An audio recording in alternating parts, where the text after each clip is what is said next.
Time for another Pinterest challenge. I wish I could have like an echo for emphasis on command. So I just sprung out of bed, out of my pajamas with my bed hair. Look at it. It's luscious to film today's video. What we are going to be making today is Jell-O drinking glasses. You can drink out of them, you can put little snacks like fruit or other, I don't know what else would go with Jell-O besides fruit, but you could put little snacks in them, and then you can also drink the glass. I found this pin on my own. I don't think anybody has ever requested me to do it, but I saw this on Pinterest and I also saw other YouTubers testing this out. The recipe is easy and I'm so excited to try it and see what we get. The ingredients are so cheap and simple to get, really affordable if you wanted to try and do this for Christmas parties or upcoming New Year's Eve parties. All you're gonna need is a package of Jell-O. You can use any flavor you want. I made a ton of different colors. You just have to make sure that you have 170 grams of Jell-O. Just gotta say 170 somewhere on the box. I think a lot of these recipes came from Europe because everything is in liters and milliliters and grams, and we don't measure stuff like that in America. I don't think. I don't know. I don't do a lot of cooking. You also need 50 grams of unflavored plain gelatin, and you can get that right next to the Jell-O in the grocery store. They're in the exact same place. The last thing that you're gonna need, well, the last ingredient-y kind of thing that you're gonna need is 300 milliliters of boiling water. It's gotta be really hot, so make sure if you are younger that you ask for an adult's help, because I don't want anybody out there getting burned. Some other things that you're gonna need is 2 Solo cups. And I just got like the regular red Solo cup for my outer cup. And then on the inside, I got a smaller little plasticky, these are clear and they're thinner. I found all of these supplies at Walmart. So I believe that the outer cup, like the regular Solo cup, is 18 ounces. And then the little clear plastic cup is 9 ounces. The most important thing is that the inside cup is a lot smaller than the outside cup. And you're also going to want to fill the inside cup, the smaller one, with water or rice to help weight it down, because that's what you're gonna use to make like the inside of a cup. You know what I'm saying? We're gonna displace the Jell-O with the smaller cup so it makes a cup, you know what I mean? What you're gonna do is you're going to take the Jell-O and the unflavored gelatin and you're going to mix that together. Like I said, I made about 6 of these, so I think it's easier when you stir those 2 dry components together first and they're all kind of like mixed together. I think that that just helps to make the water mixture when you actually make the gelatin a little bit smoother. Then the next thing you're gonna do is take that 300 milliliters of boiling water and pour it on top of your Jell-O and gelatin mixture and just stir, stir, stir, stir, stir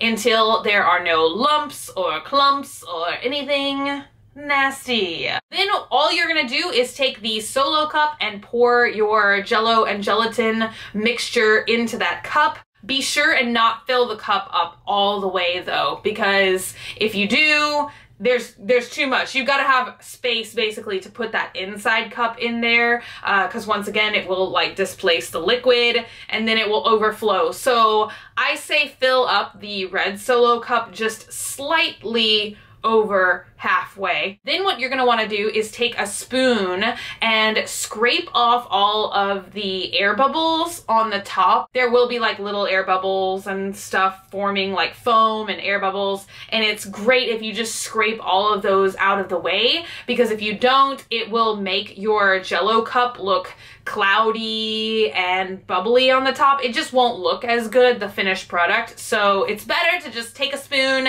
and scrape all them bubbles. Then the next thing that you're gonna do is take your smaller cup full of water and put it into the larger cup And then all you have to do is take like 2 butter knives, like 2 things that have weight to them, and balance them on top of the cup. And then you just pop this into the fridge, and they say you need at least 3 hours, but I always let mine set overnight just to make sure that they were totally set. The most important thing to do though in this process is to make sure that the inside cup isn't too close to any of the walls of the outside cup, because then it will make your drinking cup too thin. I know that sounded so confusing, but just make sure that the little smaller inner cup is as centered as possible in the outside cup. You know what I mean? Then after you've let it sit overnight, you take it out of the fridge, take off the 2 butter knives, dump out the water from the inside cup, throw that into the sink, and then you're going to very carefully start peeling that inside cup away from the Jell-O. And usually these cups tear, which is really convenient to help them move out of the cup. Get them out of there, but it's inconvenient in the fact that they become really sharp. So once again, you've got to be semi-careful because the plastic is sharp and you don't want to cut yourself. So just be careful when you're kind of crinkling it up and removing the inner cup. This next step helps if you have some kind of kitchen shears, but you can just use regular craft scissors as well. You're just going to slightly peel back with your fingers. You just kind of have to be careful in this process because you don't want to rip the cup. If you do, then you can't drink out of it. You just want to pull back the Jell-O cup and then sneak a little pair of scissors in there and basically cut down the side of the Solo cup and then tear it away. Then ta-da! You've got a Jell-O drinking cup and they jiggle. It's fun. Ah. These are totally edible. We're about to try and eat one now because I'm not sure, even though obviously all the ingredients are safe because it's just Jell-O and gelatin and water, I'm not sure how good it will taste because the gelatin might make them a little bit, I mean, it definitely is a lot thicker and a lot tougher than actual Jell-O. And if you just touch actual Jell-O, it's still like a little bit sticky and, you know, you can just like put your finger through it. But this, obviously, it's not sticky, which is great. I've even left some overnight to kind of test if they would become sticky once they've been kind of like just out in a regular air-conditioned climate. And they still are not sticky. So that's a good thing. If you want to make these for parties or something, you can definitely set them out. And once they're totally set, you don't have to worry about refrigerating them again, which is a good thing. I just think that maybe it would not taste as good, but I don't know. Maybe if it's a little kid, they won't care. We're about to taste the tasteability and let you know. I just love how they like still jiggle like Jell-O. Look, honey, I made you a special blue and orange one. But I didn't have patience, so now it's green. So you just mixed it together. Yeah, I think theoretically though you could do half and half if you only poured half of the mixture and then like had patience. And then I also just recently filled that one with water. Let's get that tearing action in camera. Look, even if you're super strong, they won't, they're... So you're tearing it on the little baby weak side. You're not supposed to do that. Look, it's thinner there. You're not supposed to tear it at all. No. You mess around with it. But look, if you apply pressure on the strong side, look, oh, I can't tear it. It's so strong. Woo!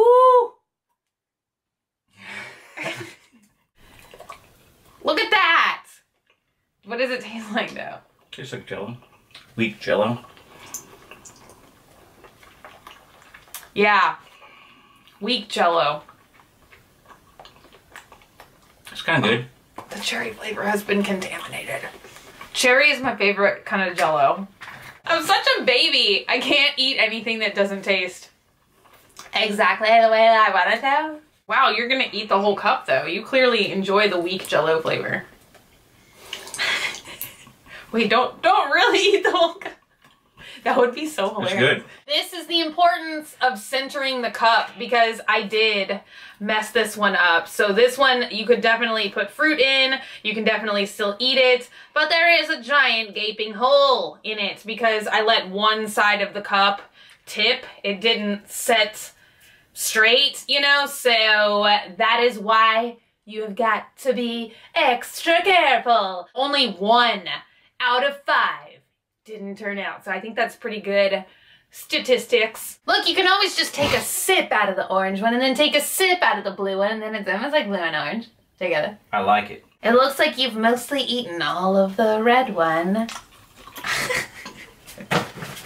Delicious! I am really impressed with this experiment. It pretty much looks exactly like the pin, which is something that rarely happens in my life, but I think it's kind of cool how you can actually see like the imprints and the details from the plastic cup, and you can see the little lines and ridges in it like the plastic cup, and it just looks really cool. Wait, you don't want to say goodbye? Say goodbye. Say goodbye. Goodbye. Stay sassy.